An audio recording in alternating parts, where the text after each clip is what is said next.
nobody's journey is seamless or smooth. We all stumble, we all have setbacks. If things go wrong, you hit a dead end, as you will. It's just life's way of saying, time to change course. So ask every failure, this is what I do. Every failure, every crisis, every difficult time, I say, what is this here to teach me? And as soon as you get the lesson, you get to move on. If you really get the lesson, you pass and you don't have to repeat the class. If you don't get the lesson, it shows up wearing another pair of pants or skirt to give you some remedial work. And what I found is that difficulties come when you don't pay attention to life's whisper, because life always whispers to you first. And if you ignore the whisper, sooner or later you'll get a scream. Whatever you resist persists, but if you ask the right question, not why is this happening, but what is this here to teach me? What is this here to teach me? It puts you in the place and space to get the lesson you need. My friend Eckhart Tolle, who's written this wonderful book called A New Earth, it's all about letting the awareness of who you are stimulate everything that you do. He puts it like this. He says, don't react against a bad situation. Merge with that situation instead. And the solution will arise from the challenge. Because surrendering yourself doesn't mean giving up. It means acting with responsibility. Okay. Many of you know that, as President Hennessy said, I started this school in Africa. And I founded the school where I'm trying to give South African girls a shot at a future like yours, Stanford.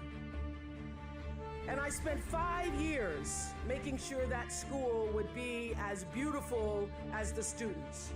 I wanted every girl to feel her worth reflected in her surroundings. So I checked every blueprint, I picked every pillow, I was looking at the grout in between the bricks. I knew every thread count of the sheets. I chose every girl from the villages, from 9 provinces, and yet, last fall, I was faced with a crisis I'd never anticipated.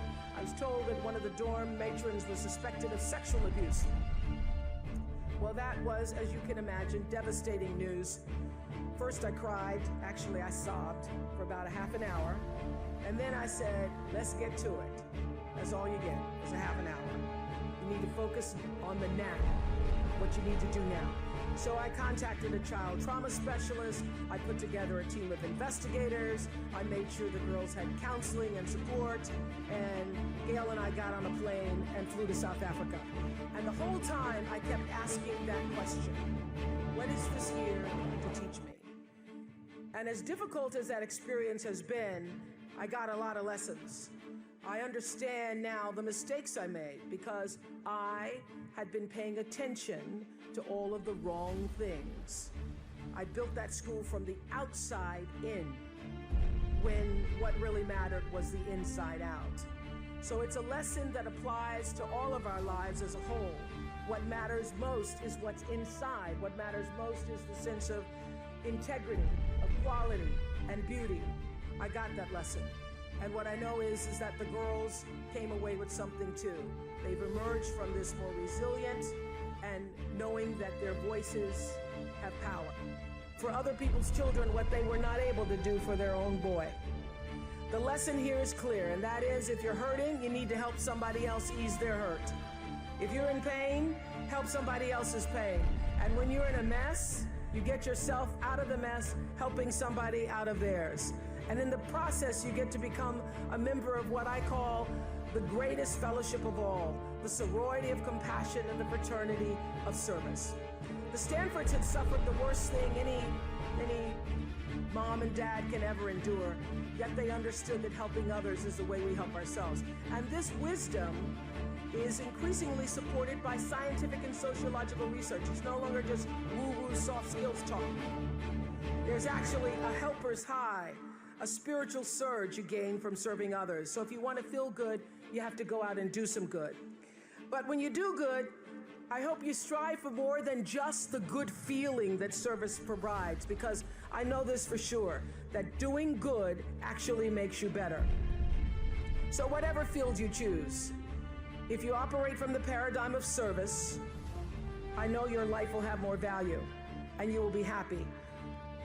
I was always happy doing my talk show, but that happiness reached a depth of fulfillment, of joy that I really can't describe to you or measure when I stopped just being on TV and looking at TV as a job and decided to use television, to use it and not have it use me, to use it as a platform to serve my viewers. That alone changed the trajectory of my success. So I know this, that whether you're an actor, you offer your talent in the way that most inspires art. If you're an anatomist, you look at your gift as knowledge and service to healing. Having compassion for other people is at the top of that list. I would say commitment is at the top of that list, and also a spirit of constructive engagement. And by compassion, I don't just mean sympathy. It certainly isn't pity. It's being present, and it's also feeling with other beings. You know, during the years of the Oprah show, I interviewed over 37,000 people one-on-one. So whenever I'm telling my girls anything and they say, they start rolling their eyes, I go, I'm the only person you're going to talk to that's talked to 37,000 people. So if I were you, I would pay attention. But during all those years of talking to over 37,000 people one-on-one, I could feel what they were feeling so strongly. Sometimes it made me sick, literally. So I had to learn how to feel how others were feeling, feel with others, which is what it means to be compassionate, to feel with others without taking in all of their stuff. Being compassionate means I feel with you. It is one of the greatest qualities in the world to have if you're going to be majoring in what it takes to be a great human being. I feel with you. Means I not only am willing to walk in your shoes, it means my heart beats with yours. It means I see myself in you. It means I may not have shared that circumstance, but I know what heartbreak feels like. I know what pain feels like, and all pain is the same. It means I can feel your will to want to do better and be better, and I feel and I am with you. In spite of everything that's happened to you, I feel your need to rise. I want to help you rise. I want to rise with you.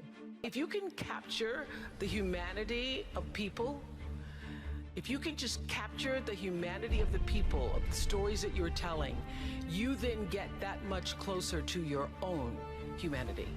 And you can confront your bias, and you can build your credibility and hone your instincts and compound your compassion. You can use your gifts, that's what you're really here to do, to illuminate the darkness in our world. So many people are worried about building a brand. I hear kids on social media talking about their brand. And I used to really resent the word when people would say to me, oh, you have this brand, because I never even thought about a brand. I just thought about day in and day out, making the best right choice for me. But now I embrace it because I recognize people see me as a brand. But for me, it's not a business. It is a question of what do you stand for? And I will say this, you're nothing if you're not the truth.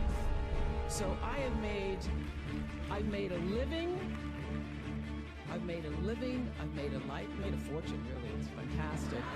All good from being true to myself. And that's if I could leave you with any message today, that is it.